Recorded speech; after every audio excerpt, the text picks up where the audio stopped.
I think Lisa Simpson is the most underrated member of the Simpsons family. She gets a lot of flack for how her character evolved over the years, but some of my absolute favorite episodes of the entire series focus on Lisa. Two in particular I keep going back to with serious love and reverence, and those are Season 1's Moanin Lisa and Season 6's Round Springfield. These are the two episodes that focus on Lisa and jazz musician Bleeding Gums Murphy, but they're about more than just this charming friendship. These are stories about sadness, about expression, about family, about loss, about support, and it's all told through a character who is generally overlooked within the show and by its audience. So let's show little Lisa the support she craved in these stories and explore two of The Simpsons' best and most existential episodes. The Simpsons duology seems to be the brainchild of Al Jean and Mike Reiss, who wrote Moanin Lisa together back in Season 1. While they didn't pen the teleplay for Season 6's Round Springfield, they do have story by credits, and though the episode is in Season 6, a David Merkin run season, Al and Mike took the lead on this episode, even a couple years after their tenure as showrunners. I'm glad that they returned to oversee the sequel story as well. While the show's tone between Seasons 1 and 6 changed drastically, the underlying themes remain consistent and pair together really nicely. Even to this day, with over 700 episodes in the can, Moanin Lisa starts out unlike any episode of The Simpsons I know of. The tone of the opening scene is very melancholy as Lisa stares hopelessly at her own reflection, and this is underscored really effectively by the music.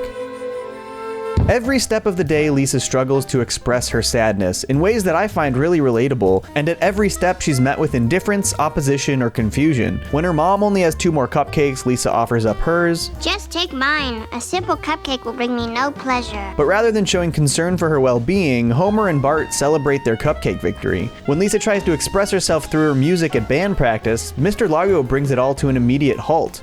Lisa! Lisa Simpson!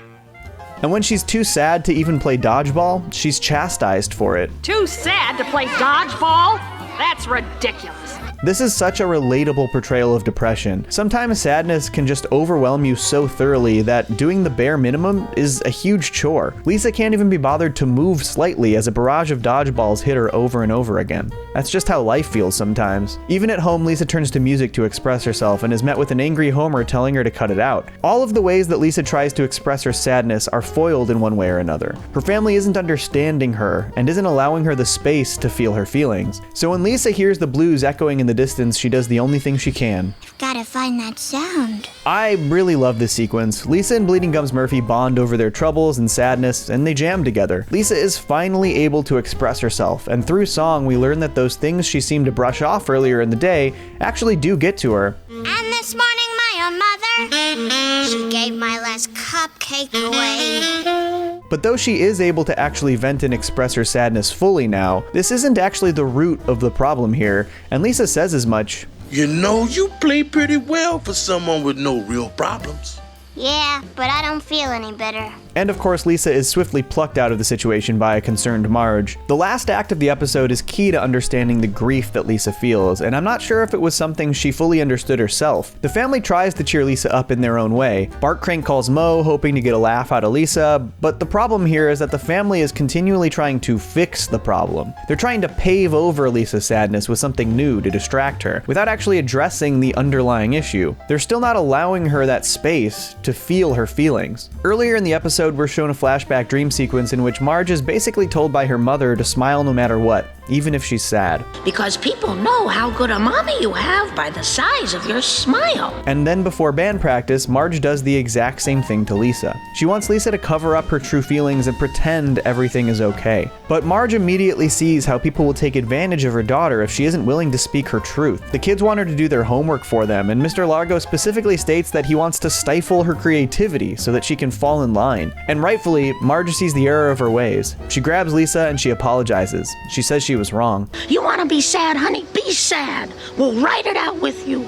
And when you get finished feeling sad, we'll still be there. This was the key. The only time before this that Lisa was allowed to actually express herself and her sadness was jamming with Bleeding Gums Murphy. But that was a very unique outlier of a situation, one that she was pulled out of by her mother. The problem is that Lisa wasn't able to express her emotions within her actual normal life. She was met with confusion and resistance, or people trying to make things better without allowing her the space to feel what she feels. Everything she was told suggested that how she felt was a problem, or abnormal, or needed to be fixed. And so understandably, she felt like there was something wrong with her. And in this moment where Marge finally understands her daughter, and finally says, "We're not going to try to fix fix you. We're just going to be here for you. This was the support Lisa needed to know everything is going to be okay. Knowing that her family would be there through thick and thin no matter what she was feeling was very important for her. I said you could stop smiling, Lisa. I feel like smiling. It's a beautiful episode, and one of my favorites of the entire series, and the sort of sequel episode Round Springfield builds on a lot of these themes. The beginning of the episode is all about Bart getting his appendix removed after eating a jagged metal Krusty-O. Oh, I made it. It really hurts. Mom, I think he's serious. But at the hospital, Lisa reunites and reconnects with Bleeding Gums Murphy, who tells her about his entire life from his hospital bed. Before her music recital, Lisa has a good old-fashioned jam session with Bleeding Gums. When the jazz man's testifying, a faithless man believes. Before she leaves for her recital, Bleeding Gums coughs tellingly and gifts Lisa with his saxophone. It's a short sequence, but I really love the music recital. The shorthanded band starts off playing a pretty pathetic rendition of Stars and Stripes Forever, and to save the day, Lisa jumps forth with a burst of creativity and brings the house down.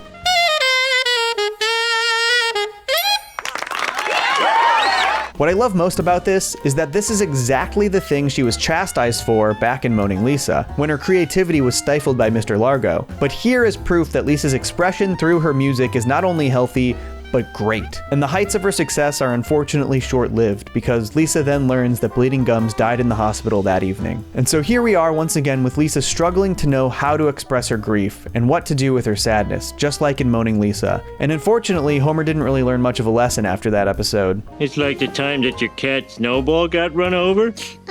All we have to do is go down to the pound and get a new jazz man. Oh, Dad! The family tries to cheer her up in their own ways, but as we learned in Moanin Lisa, she needs her space to feel her feelings and be supported in her own attempts to grieve. And Lisa's sadness reaches a boiling point when she's the only one to show up at Bleeding Gums' funeral. He was a jazz musician. You didn't know him. Nobody knew him. But he was a great man. But this also inspires her, and it helps her find that way to express her grief. Lisa decides that she wants to introduce the world to Bleeding Gums' music via radio tribute, but unfortunately, the local jazz station doesn't have his album, which costs $500. But that also just so happens to be the exact amount of money that Bart got in his court case against Krusty. And would you believe it? Bart comes through for his sister. Bart, I can't believe it. But why? When I said my stomach hurt, you were the only one who believed me. At the end of the day, I think these two episodes are about family. In Moanin Lisa, Marge's affirmation that her family will be there for her no matter what she's going through was exactly what Lisa needed to hear. And in Round Springfield, through one of her most difficult life experiences, Bart reaffirmed that this was true. He gave up more money than he's ever seen before to help Lisa through her grieving process, and he did it without a second thought. And on top of this, through this experience, Lisa became Bleeding Gums' surrogate family. The man was alone, dying in the hospital, and against all odds, Lisa found him and reconnected with him. She listened to his stories of grief and struggle in his life. She jammed with him, and when he knew that he didn't have much time left, he gifted her his saxophone. Your sax! Thank you so much! She was even the only person to show up at his funeral. Lisa was Bleeding Gums' family, and she showed him the kind of support that a family can provide. And through a miracle of nature, Bleeding Gums' music was broadcast all across Springfield, spreading that love and support through every household. And in one of my favorite endings of any Simpsons episode, Lisa and Bleeding Gums have one last magical jam session. Because when the jazz man's testifying, the faithless man believes.